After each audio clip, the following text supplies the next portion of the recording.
I'm going to point somebody out in the audience right now. And for those of you who know, I host a radio show. It's on Sundays at 12 o'clock, WGIR AM 96.7 The Wave down the Seacoast. I also fill in the morning. And during the political season, I interviewed politicians, which is always fun. And the first time I had this person in, she was running for governor. And we were talking about Article 2A and the Second Amendment, and in the middle of the studio, which is like a fishbowl, it has windows all around, and it has all the offices of all our executives, she whips out her Glock. And it kind of scared a lot of people. A big round of applause for Karen Testerman. Karen, where are you? Raise your hand. You were up on the steps earlier, but for those of you who don't know Karen, once again, another great lady of liberty. And we have a lot of great ladies of liberty here in New Hampshire. We're fortunate in New Hampshire. We make our women as strong as our men, so... And the spirit never goes away. And this next woman, I mentioned that we were here for the right of work, and there were 20 of us here, surrounded by these thugs, and that's what they were from the unions. And they proceeded to push us, rip our signs down. They did a lot of different things, and this woman was here. And when you meet this woman, you're going to say, I can't believe they would do this to the woman. But she kind of fought back. And they knew better. She grew up in Lancaster, Pennsylvania, has also lived in Philadelphia, New York, Boston, Chicago, Los Angeles, Detroit, Washington, Virginia, New Jersey, Northern California, Wisconsin, Connecticut. There'll be a test at the end. She's never held political office, but she has been part of certainly what we like to call here the liberty movement. And ladies and gentlemen, truly, she's just not a speaker here. She is not only a dear friend of mine, but she's a dear friend of many of you here. And it's nice to see this type of face being put to this issue. Ladies and gentlemen, a big round of applause for DianeBitter.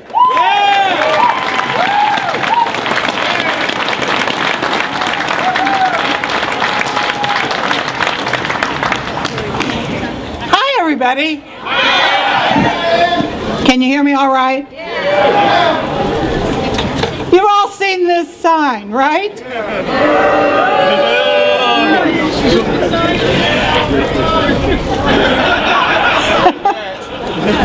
How many of you would be willing to put this sign on the front of your house?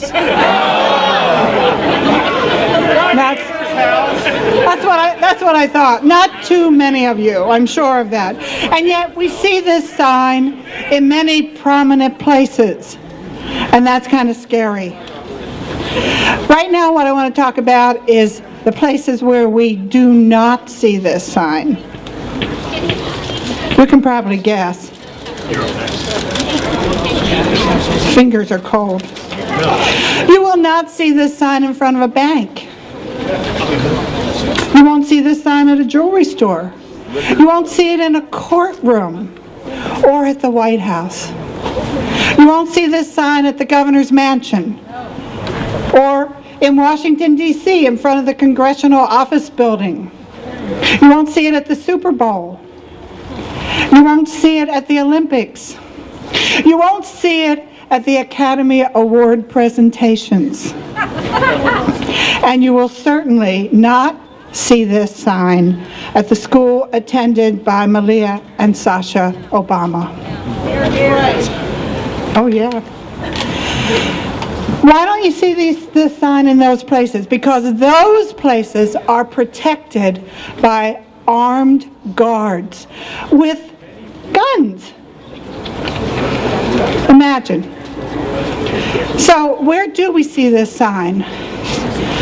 Unfortunately, we see this sign in the place where our most innocent and most vulnerable members of our society are spending their childhood days, your children and your grandchildren, in our schools. Why is that? Because our so-called all-caring, all-knowing leaders have decided that it's necessary to ban firearms in those places where our precious children are being taught. They tell us this is for the protection of our children. If that's true, then why do we have armed guards in these other places. This hypocrisy is absolutely astounding. It's no coincidence. Think about this, people. It is not a coincidence that we see mass murders in places where guns are banned. Did this sign help prevent any of those murders? Maybe the mass murderers can't read. I think the real reason is because they're cowards. They'll go to these gun-free places because they know nobody's there to stop them. They might as well hang a sign up in front of the school that says, "Here we are, we're defenseless, come and get us." It's crazy. I know you are appalled by this hypocrisy as much as I am, and we're not going to stand for it. No way. But I hear people say, we have to do something. We have to tighten the gun control laws. Does this make any sense? But you all know the dirty little secret. It's all about controlling us. Dictatorship, man. They use this deplorable disasters in the schools to push the left-wing agenda and try to threaten our Second Amendment rights yet again. 2 days ago, I was in the House of Reps building behind, right over here, and a woman from the teachers union testified at one of the hearings for one of the gun bills. And it was a very short testimony, and I'll quote her now. She said, "Guns do not belong in schools, period." So, does she think that this sign is the answer? The false truth is that, well, excuse me, I said that wrong. The truth is that a gun-free zone is a false security. There are no gun-free zones. The only way to stop an evil person with a gun is by a good person with a gun. You all know that. Thank you.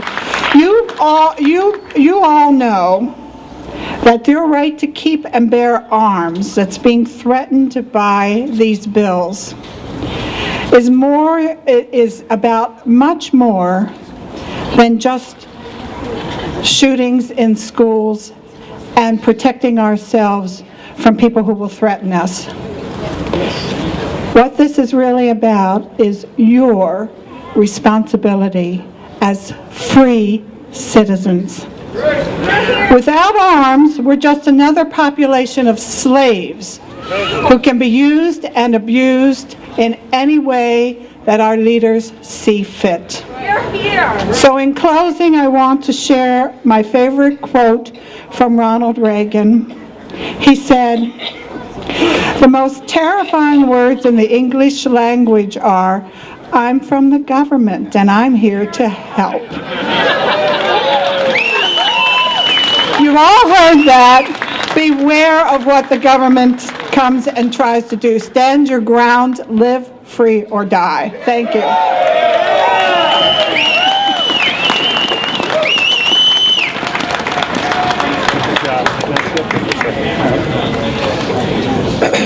Live free.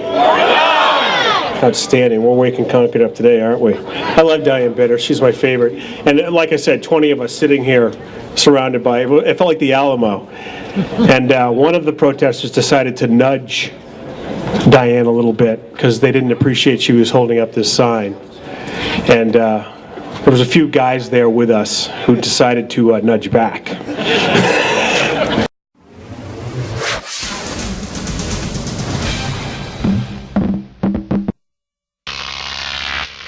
Crop TV.